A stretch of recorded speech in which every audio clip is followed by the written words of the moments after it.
Il est exceptionnel ce petit crack. If you believe you can fly, you can.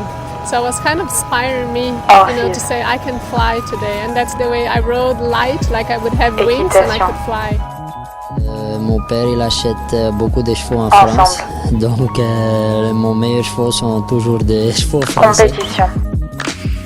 But she jumped so good, and I thought, she only did one round yesterday. She jumped amazing yesterday. Cheval sauté, c'était un rêve. J'avais mon parcours qui défilait exactement de la façon dont on avait prévu. Le cheval sautait formidable, j'avais un sentiment génial. Cavale.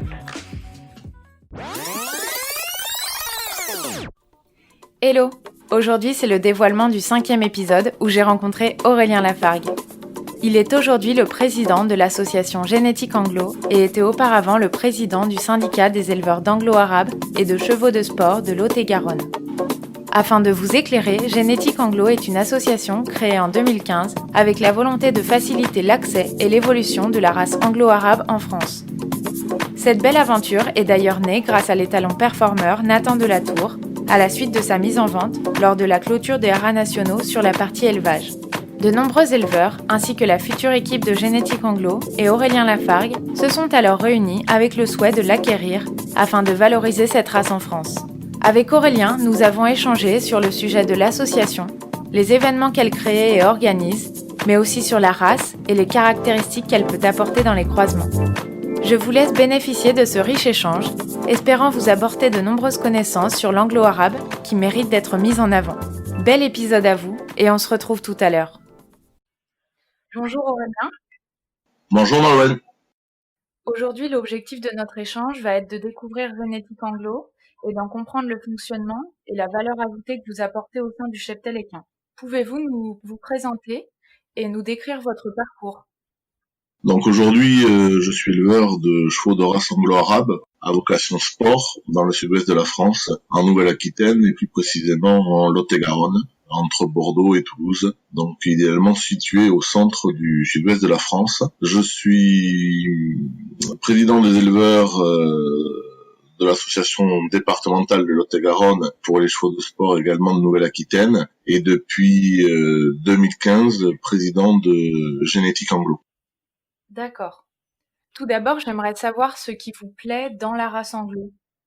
Alors, ce qui me plaît dans la race anglo, c'est peut-être le petit côté chauvin, en premier temps. L'anglo-arabe, son berceau de race, c'est le sud-ouest de la France et la Nouvelle-Aquitaine. Étant natif d'Agen, c'est vrai que j'ai grandi et j'ai appris à monter à cheval sur des anglo-arabes. Donc, c'est vrai que c'est notre race de territoire, notre race de terroir. Donc, il y a ce côté patrimoine local qui me plaît énormément, et surtout ce qui me plaît réellement dans cette race, c'est ses critères de race bien spécifiques, à la fois dans sa polyvalence, puisqu'il y a de l'anglo-arabe pour la course, il y a de l'anglo-arabe pour l'endurance, il y a de l'anglo-arabe pour faire du concours hippique, du concours complet et également du loisir. Donc c'est une race à la fois assez polyvalente et une race avec de la personnalité, un petit peu comme les gens du sud-ouest, et avec beaucoup de chic et beaucoup de présence.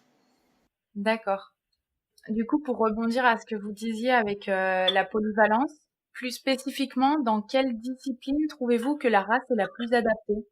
Aujourd'hui, on va dire que pour l'anglo-arabe, il y a 3 grandes disciplines, suivant les origines, bien sûr, qui sont utilisées. Il y a un tiers des naissances qui naissent pour aller faire de la course sur les hippodromes, du galop ou du cross ou des courses de haie. Il y a un tiers des naissances qui naissent pour l'endurance, avec des origines, avec des forts pourcentages de sang arabe, souvent avec des pères arabes. Et puis il y a un tiers de la production qui naît pour faire du cheval de sport, principalement concours complet, saut d'obstacles. Et c'est dans ce rôle-là que Génétique Anglo intervient. Est-ce que vous pourriez nous parler justement un peu de l'histoire et de la base de la race anglo? Quels ont été les croisements qui ont été réalisés et qui ont pu créer cette race? Donc l'anglo-arabe, c'est le croisement entre 2 races qui sont pures, entre le pur sang anglais et le pur sang arabe. Quand vous regardez sur des papiers anglo-arabe, de chevaux anglo-arabe, vous avez souvent écrit anglo-arabe avec un pourcentage à côté, et ce pourcentage, c'est le sang arabe qui est dans le papier du cheval que le cheval détient. Donc dans certaines disciplines comme l'endurance, on va chercher des anglo-arabes avec des forts pourcentages d'arabes, et dans la course maintenant de moins en moins, puisqu'ils utilisent énormément le pur sang anglais pour prendre de la vitesse. Voilà, donc ça c'est un petit peu la base de la race, qui est le croisement donc entre le pur sang anglais et le pur sang arabe. D'accord, ok. J'aimerais maintenant m'intéresser à Génétique Anglo. Dans quel contexte et pour quelles raisons l'avez-vous lancé? Alors en fait c'est très simple, la race anglo-arabe c'est une race avec un petit effectif d'environ 700 naissances par an, et le patrimoine génétique mâle de cette race était géré à 90% par les haras nationaux à l'époque. Il y a quelques années, l'État a décidé d'arrêter la partie reproduction pour les haras nationaux, et du coup la race anglo-arabe allait se retrouver en difficulté avec 90% de son parc d'étalons nationaux qui n'allait plus être disponible, qui risquait d'être vendu et souvent à l'étranger, parce que les étrangers sont très friands de nos anglos. Et du coup, en 2013, l'assaut des éleveurs du Lot-et-Garonne que je présidais avait voulu acquérir un étalon qui s'appelait Nathan de la Tour, que les haras nationaux vendaient aux enchères, et on a mené une grande action avec le soutien de nombreux éleveurs pour pouvoir racheter aux enchères cet étalon, qui a fait sa première saison de monte pour l'assaut des éleveurs du Lot-et-Garonne en 2014. Et du coup, ensuite, nous avons répondu à l'appel d'offres des haras nationaux pour pouvoir gérer et distribuer les étalons anglo-arabes propriété de l'État, afin que les éleveurs puissent continuer à avoir cette génétique à leur disposition. Donc la première saison de reproduction réelle qu'a fait Génétique Anglo a été en 2015, pour reprendre le rôle des haras nationaux et pour pouvoir proposer toujours une génétique mâle de façon collective, à la fois aux éleveurs d'anglo, mais également à tous les éleveurs qui veulent utiliser de l'anglo en croisement. D'accord. Pour éclairer nos auditeurs, pouvez-vous nous parler de Génétique Anglo, de son fonctionnement, mais aussi en quoi cela consiste? Alors Génétique Anglo, c'est aujourd'hui une structure qui propose principalement des étalons anglo-arabes de façon collective, une gestion collective de ces étalons au niveau national et international. Aujourd'hui, on a 3 critères d'étalons dans notre catalogue, qui comprend 25 étalons pour 2020. Alors, on a des étalons qui sont donc propriété de l'État, que nous avons sur appel d'offres, sous convention en gestion. Nous avons des étalons qui appartiennent à des propriétaires privés, qui nous font confiance et nous confient la distribution de leurs étalons. Et nous avons également des étalons qui sont propriétés de Génétique Anglo. Et tous ces étalons, du coup, sont proposés pour ceux qui sont en semences congelées en France, à l'export partout dans le monde. Et pour les étalons qui ont arrêté leur carrière sportive, nous les envoyons en station dans des centres de reproduction un petit peu partout en France et à l'étranger, afin de couvrir le territoire national, et que les éleveurs qui ont besoin d'utiliser un étalon anglo-arabe en aient un petit peu partout en France en semences fraîches. Pour cette année, on a un étalon qui est stationné au haras de Marbach en Allemagne, qui est Nathan de la Tour. On a Potter du Manaou qui est en Normandie au haras d'Austral chez Pierre Couillou. Rock'n'Roll Animal qui lui est un petit peu au centre de la France chez Hélène Hermann au haras de Champex dans la Creuse. On a Miller Champex qui est au haras des Trois Bordes chez Sandrine Urban à Pamiers en Ariège, et plus au centre, on a à la fois Olala de Bussy qui est dans le Tarn au haras de Soile, et Gigahertz qui a l'élevage d'Envie également dans le Tarn. Voilà, donc on essaie un petit peu de couvrir le territoire national. Donc ça, les étalons sont stationnés dans ces centres de reproduction à partir de mars jusqu'à fin juillet, et après ils reviennent dans nos locaux à Nérac, au siège de Génétique Anglo, pour la partie hivernage, où tous les étalons reviennent généralement passer l'hiver chez nous, quoi. D'accord. Vous êtes président de l'association. Quelles sont vos missions dans ce cadre? Alors, mon rôle de président est à la fois simple et complexe, avec énormément de missions. Le premier, c'est de la faire vivre en bon père de famille, à la fois dans le choix des étalons avec le conseil d'administration, à la commercialisation, encadrer les salariés, à la fois soigneurs et personnel administratif, pour faire une bonne saison de reproduction. Le but étant de servir un maximum de juments et de promouvoir un maximum nos étalons, pour que demain nos éleveurs puissent avoir une production en adéquation avec le marché qu'ils arrivent à commercialiser. D'accord. J'imagine que vous êtes plusieurs au sein de l'organisation. Combien de membres font partie de l'association et comment êtes-vous organisé? Donc aujourd'hui, comme toute association, nous avons un conseil d'administration qui prend les décisions importantes, les décisions financières, les décisions stratégiques, car aujourd'hui Génétique Anglo fonctionne comme une entreprise et sur la partie fiscale comme une entreprise d'ailleurs. Des choix stratégiques aujourd'hui pour l'avenir de cette structure qui est une structure très jeune, puisque c'est une structure qui a été créée en 2015, qui a sa 5e saison de reproduction en 2020. Donc c'est à la fois, c'est très jeune comme structure. Donc l'enjeu le plus important, ça va être la partie pérenne. Et dans les choix stratégiques, le conseil d'administration a souvent le choix à faire de savoir quels étalons sont achetés par Génétique Anglo, quels étalons peuvent ou pas entrer dans ce catalogue pour pouvoir être compétitifs sur le marché et avoir des étalons toujours un petit peu à la pointe. On a également donc une équipe de salariés aujourd'hui, puisque ces étalons, il faut à la fois s'en occuper. Donc on a une équipe de soigneurs sur notre site Néraké qui s'occupe des étalons au quotidien, et une partie administrative, puisqu'on imagine bien que en période de reproduction, le téléphone sonne en permanence pour demander des contrats de saillie, expédier de la semence. Donc il y a un très gros travail administratif sur les mois de repro. D'accord. Aujourd'hui, j'aimerais savoir quels sont les enjeux que vous visez avec Génétique Anglo.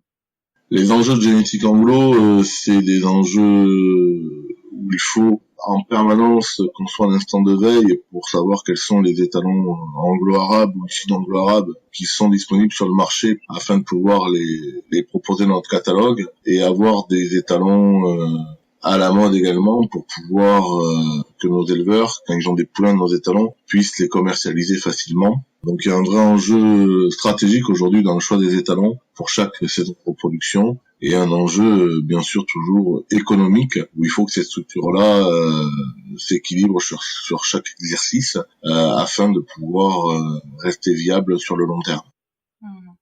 D'accord. Vous avez un événement nommé le Trophée des Espoirs. Alors j'imagine qu'il a été affecté par la crise du Covid. Pouvez-vous nous en parler? Alors le trophée des espoirs Génétique Anglo, c'est un trophée assez sympa qui en effet n'aura pas lieu en 2020, mais qui a rassemblé énormément de poulains en 2019. Chaque année, on propose à nos éleveurs un trophée des espoirs des poulains issus des étalons Génétique Anglo. Ce trophée, c'est pas un concours d'élevage, c'est un trophée, comme ça se nomme, qui est réservé à l'ensemble des poulains et pouliches de l'année issus des étalons du catalogue de l'année précédente Génétique Anglo. L'ensemble des poulinières rentrent donc sur le ring avec leurs poulains. On a des experts qui vont admirer et expertiser les poulains à l'aveugle, sans savoir qui est le père et qui est la mère. Et de là, ils vont extraire les meilleurs poulains de la génération de nos étalons, sans savoir qui est l'étalon ou qui est forcément la jument, qui sont devant eux. Généralement, il y a toujours 2-3 poulains qui remportent ce trophée. On ne sait jamais combien il y en aura, quoi. Et puis, ce sont des épreuves qui sont fortement dotées par Génétique Anglo pour un petit peu remercier les éleveurs de venir faire la promotion de leurs poulains, et à la fois de leurs poulains et de nos étalons. Sur ce trophée, on y met un aspect commercial également, on le met toujours dans une manifestation un peu d'envergure. En 2019, c'était à l'occasion de journée d'élevage du cheval et du poney de sport en Lot-et-Garonne sur l'hippodrome d'Agen, qui a rassemblé 200 chevaux, où il y a énormément de commissions d'achat et d'acheteurs privés, français et étrangers. Le but, encore une fois, étant d'aider les éleveurs qui utilisent nos étalons à commercialiser leur production, parce qu'aujourd'hui, si on veut que les éleveurs continuent à faire faillir, bien sûr, faut les aider à commercialiser. Voilà. Donc, comme on a pas mal de demandes pour des poulains anglo-arabes régulièrement ou issus de nos étalons, c'est l'occasion pour inviter toutes ces personnes qui nous font des demandes toute l'année à venir voir les poulains sur ce trophée. Donc, hormis remporter le trophée et repartir les bras pleins de cadeaux, les éleveurs peuvent également avoir des contacts et des touches pour vendre leur production. D'accord. Ouais, c'est vraiment intéressant comme événement, et puis en plus concernant, je dirais, le jugement des poulains, ça donne de l'objectivité, et il n'y a pas de parti pris en fonction des parents et autres, puisqu'ils le savent pas, quoi. Donc c'est vraiment Ouais, tout à fait. J'aimerais avoir votre vision et quelle serait votre définition d'un bon anglo sur un aspect physique et qu'est-ce que l'anglo va pouvoir apporter dans les croisements? Alors un bon anglo, il y a des critères de race dans l'anglo arabe, avec la partie morphologique. Ce sont des chevaux de taille moyenne, ce sont des chevaux avec du sang et surtout beaucoup de chic, beaucoup de présence.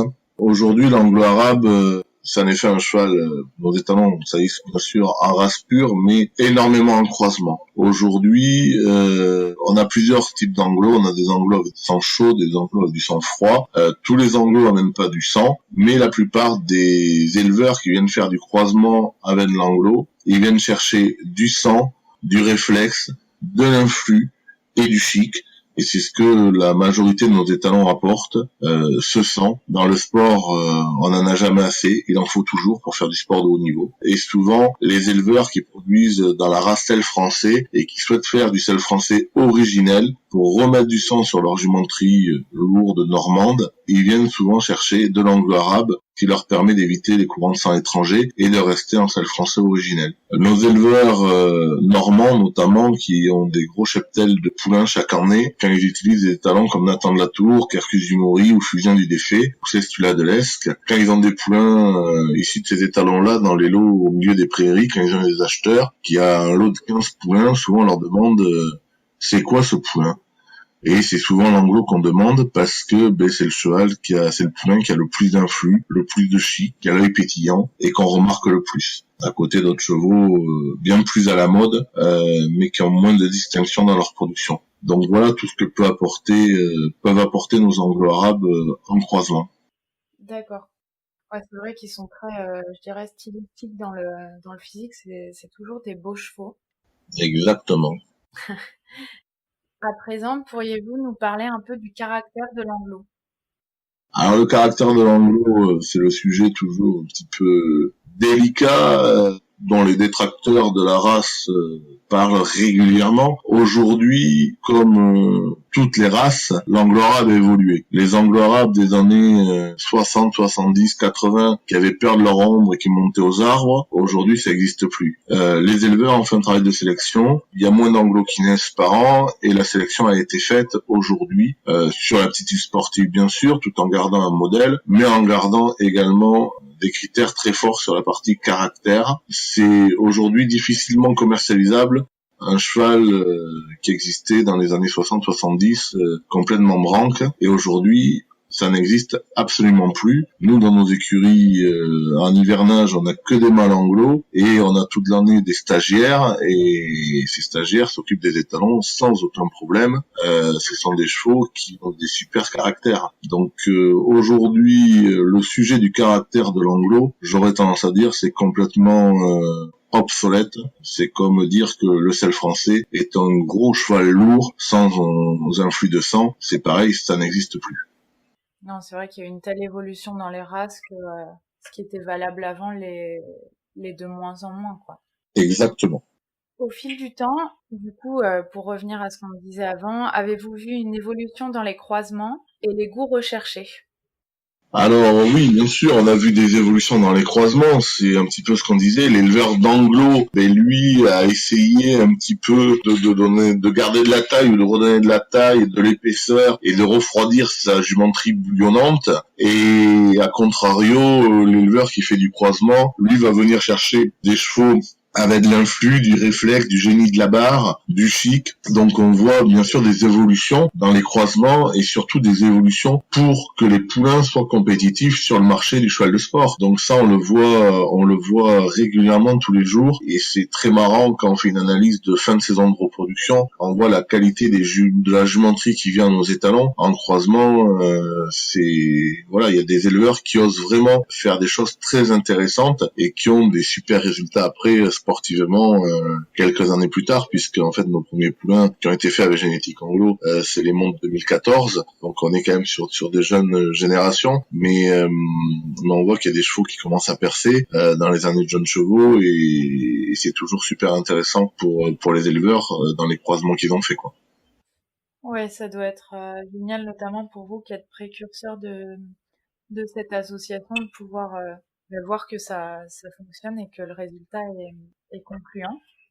vous avez créé un projet, la jumenterie collective. Pouvez-vous nous expliquer le concept ainsi que vos attentes face à cela?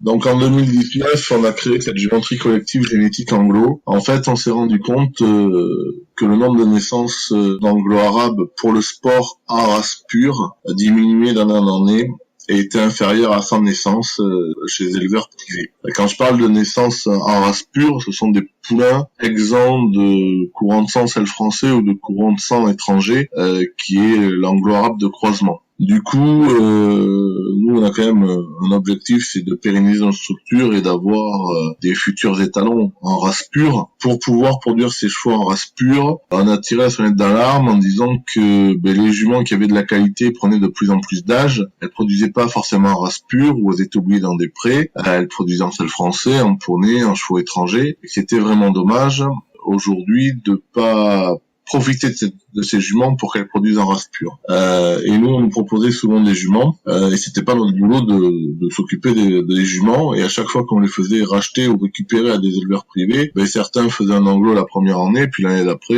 ils allaient à de l'étranger, à du sel français ou à du poney, et du coup, les juments produisaient pas en race pure. Donc aujourd'hui, le projet de la jumenterie collective, Génétique Anglo récupère, rachète ou se fait donner, suivant les circonstances, des juments qui nous semblent intéressantes et qui sont sélectionnés. Donc on prend pas toutes les juments qui arrivent, on est bien d'accord. Des anglo-arabes principalement en race pure, qui a un intérêt génétique, qui a une valeur génétique pour pouvoir aider la race à produire en race pure. Ces juments, du coup, sont propriétés de Génétique Anglo, et pour la plupart, elles sont confiées à des éleveurs qui, pour la plupart, ne produisaient pas en anglo-arabe et qui ont voulu suivre l'aventure Génétique Anglo. Donc on a une quinzaine de juments pour la monte 2020, pour la plupart avec des points passes, des performances sportives de tout âge, qui sont confiés à des éleveurs dans toute la France pour produire en race pure. Le but étant de renforcer un petit peu le nombre de naissances en race pure, et puis de pouvoir proposer des poulains mâles et femelles pour l'avenir de la race. Les éleveurs qui ont ces juments en convention sont propriétaires des poulains et gèrent les juments en bon père de famille comme s'ils en étaient propriétaires. Voilà, et chaque début d'année, on fournit une liste d'étalons susceptibles de saillir ces juments pour produire en race pure. Et l'éleveur choisit dans cette liste-là. Les juments sont sous convention de 5 ans, et au bout de 5 ans, soit les conventions sont renouvelées, soit les juments changent d'élevage. Voilà, c'est un beau projet. Donc aujourd'hui, si des éleveurs souhaitent avoir des juments mis à disposition, ils peuvent se rapprocher de nous. Et aujourd'hui également, si des propriétaires ont des juments anglo qui arrêtent le sport parce qu'elles sont accidentées, qui ne veulent plus faire reproduire ou qui sont embêtés avec ces juments-là, ils peuvent également nous contacter et on étudie les dossiers de chaque jument, voir si on considère ou pas qu'elles peuvent ou pas intégrer la jumenterie collective, si elles ont un intérêt aujourd'hui pour notre race. Mmh. Ouais, c'est vrai que c'est génial parce que dans l'ensemble de vos actions, en fait, vous facilitez l'accès à la race anglo, je dirais, tout en gardant une sélection hyper qualitative. Donc, c'est vraiment un beau projet. Ouais, alors de plus, sur cette jumenterie collective, ce qui est assez sympa, c'est que ce sont souvent des jeunes éleveurs qui se lancent, qui suivent l'aventure Génétique Anglo avec ces juments-là, donc on leur permet d'accéder à une qualité de juments dont je pense qu'ils pourraient pas avoir seuls, et on les aide surtout également à la commercialisation derrière. L'objectif est qu'ils gardent certaines des filles de ces juments-là pour faire leur base d'élevage, mais également de nous produire des petits mâles futurs étalons, on espère, et puis on les aide à commercialiser leur production. D'accord, ouais, c'est vraiment un beau projet. Vous avez tout à l'heure parlé de Nathan de la Tour. Il me semble que c'est un cheval que vous appréciez beaucoup. Pouvez-vous me dire pourquoi ? Alors Nathan de la Tour, c'est un cheval qu'on ne peut pas ne pas apprécier parce que déjà c'est la base de notre histoire, de l'histoire génétique anglo. En 2013, quand les haras nationaux mettent en vente Nathan de la Tour, on n'a pas beaucoup d'options pour arriver à acquérir ce cheval-là. Les ventes sont au mois de novembre et en septembre, pendant la grande semaine de Pompadour, où on n'avait pas encore lancé ce projet-là, je fais un petit peu le tour de tous les éleveurs dans ces finales nationales de l'anglo-arabe, et tous parlent en bien de Nathan de la Tour. Je trouve pas un seul détracteur de Nathan de la Tour. coup, pour lancer cette opération de rachat, on a lancé ça au retour de Pompadour, avec le soutien de la presse équine nationale, qui nous a bien aidé et bien soutenu, que ce soit tous les supports, pour nous permettre de faire la promotion de cette action de rachat, où en fait on sollicitait les éleveurs de nous faire une promesse d'achat de saillie à hauteur de 500 € sur les 2 saisons de monte suivantes en semences congelées, et de nous payer d'avance cette saillie-là pour pouvoir avoir les fonds pour acheter les talons aux enchères aux haras nationaux, qui ne voulaient absolument pas nous le vendre à l'amiable et encore moins nous en faire cadeau. Du coup, ce sont plus de 25 éleveurs de toute la France qui ont préacheté des saillies à hauteur de 500 €, plus un soutien de la région de Nouvelle-Aquitaine qui nous a permis d'aller aux enchères acheter Nathan de la Tour, où nous avons pu donc racheter le cheval et son stock de semences congelées, et il a fait sa première année de monte à plus de 65 juments de façon collective. Ce cheval-là, il a une génétique, une super génétique, autant du côté de son père que de sa mère. Il a une super production, avec des chevaux qui ont une tête extraordinaire, une aptitude naturelle pour l'obstacle. Les poulains se vendent très facilement de ce cheval-là, parce que c'est vrai qu'aujourd'hui, ils ont de l'aptitude sportive et ils sont faciles avec une bonne tête. Donc c'est vrai que c'est super agréable commercialement de vendre facilement les poulains de Nathan de la Tour. Il a fait quelques années de repro en France, et depuis 4 ans, il est loué au haras national de Marbach en Allemagne, qui est un des plus gros haras allemands du sud-est de l'Allemagne, où il saillit localement là-bas et est disponible en France en semences congelées. Il était parti pour 1 année. Les Allemands ont demandé à renouveler le contrat pour 2 années consécutives, et l'année dernière, ils ont encore voulu renouveler le contrat de Nathan de la Tour, et nous n'avons pu refuser. Donc c'est vrai que le cheval est énormément apprécié de tous, parce que dans cette aventure, quand il a fallu le racheter, ça aurait pu être mon grand délire de dire Nathan de la Tour c'est le meilleur, faut le racheter, mais j'ai quand même 25 éleveurs, à la fois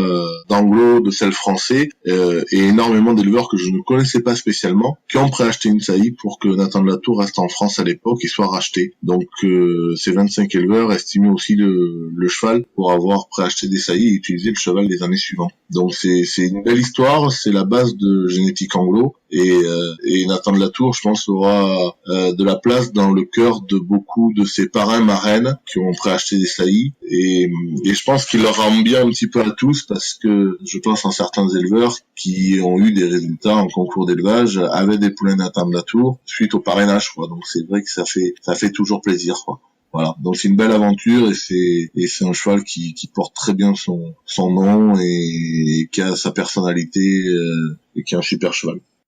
Oui, c'est vrai que ça donne tout son sens à votre attachement, et c'est une très belle histoire comme vous le disiez.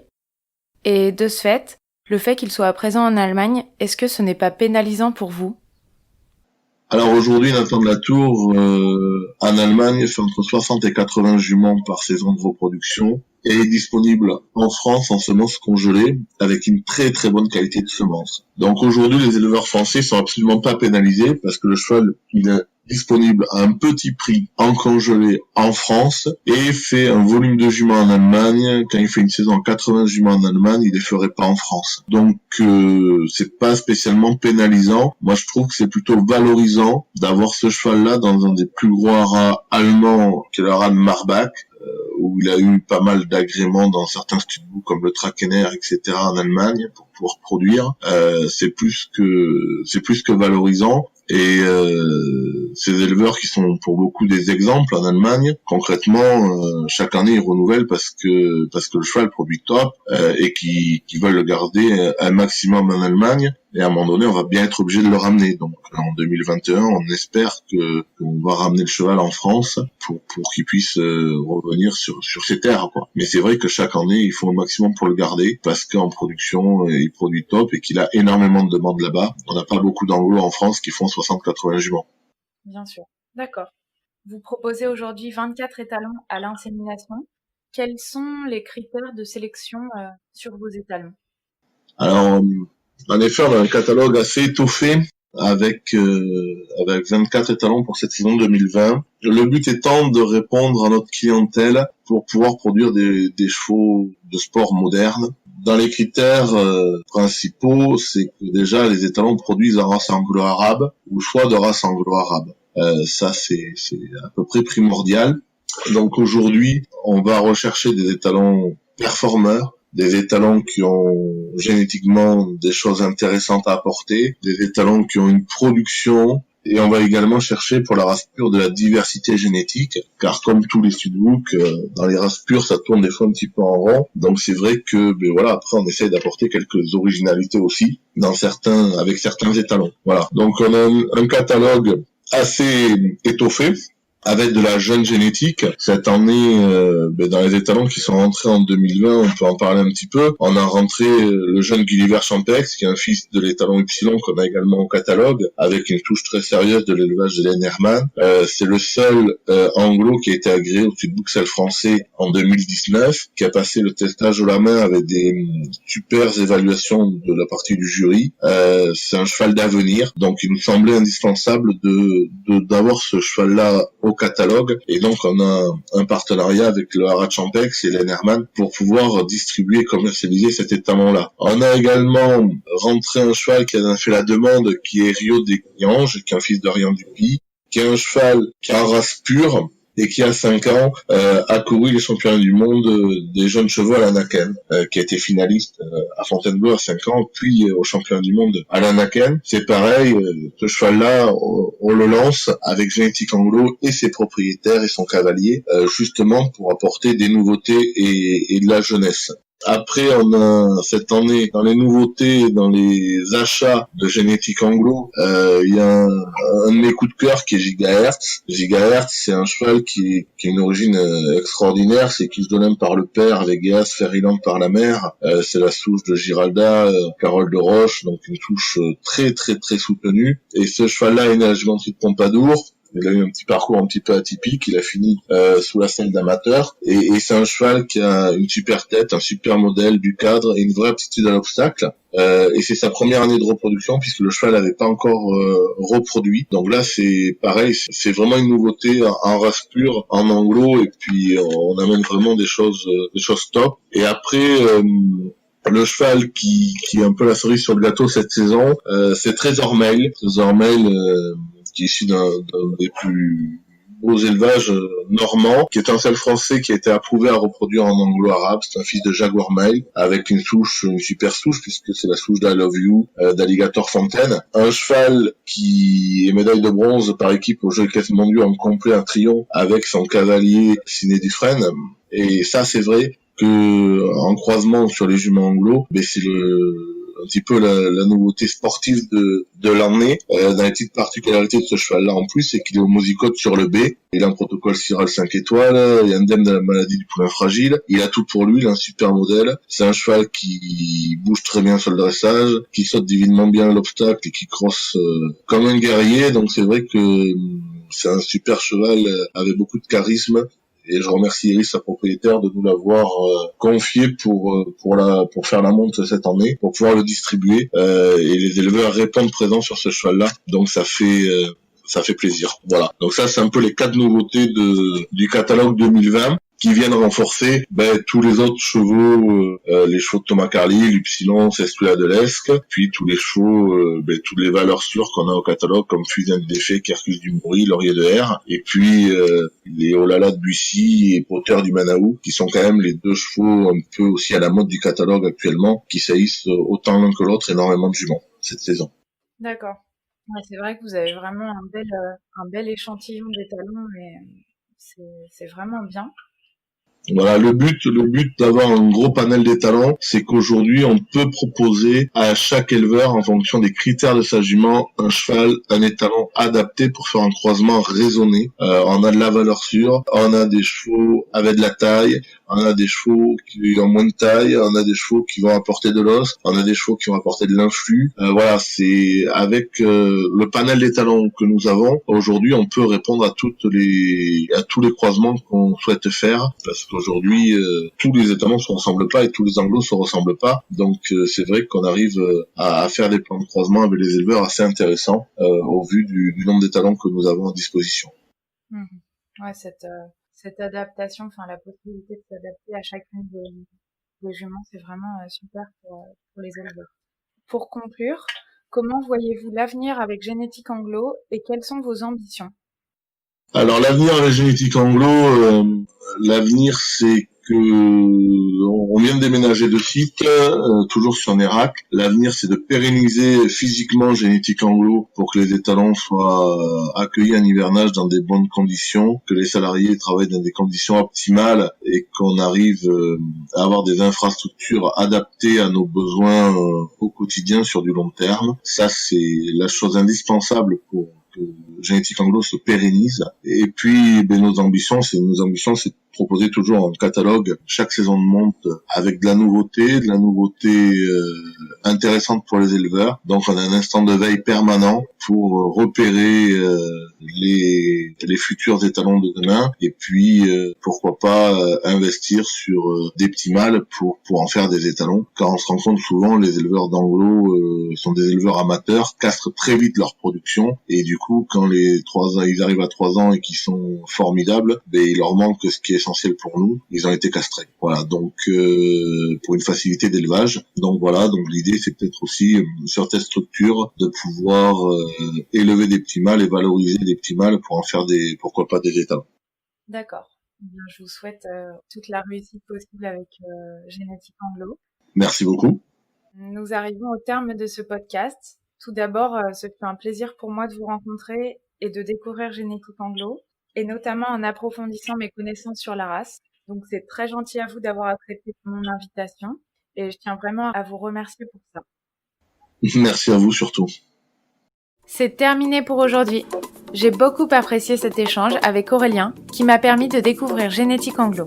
J'ai trouvé que ce projet était riche de sens mais aussi d'intérêt, non seulement pour la race de l'anglo-arabe, mais aussi plus généralement pour l'élevage français.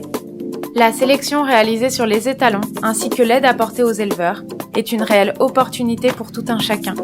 Je tiens sincèrement à remercier Aurélien d'avoir accepté mon invitation et de nous avoir partagé notamment son savoir sur une race qui mérite d'être davantage connue. Pour nous, on se retrouve dans 10 jours pour le prochain podcast. J'espère que vous êtes à jour des épisodes précédents, et si ce n'est pas le cas, profitez-en. Chacun des échanges que j'ai pu réaliser sont enrichissants, de par les histoires de nos invités, mais aussi grâce aux connaissances qui nous sont partagées. Alors profitez-en. Je vous souhaite une excellente semaine et en attendant, prenez soin de vous et profitez de vos chevaux.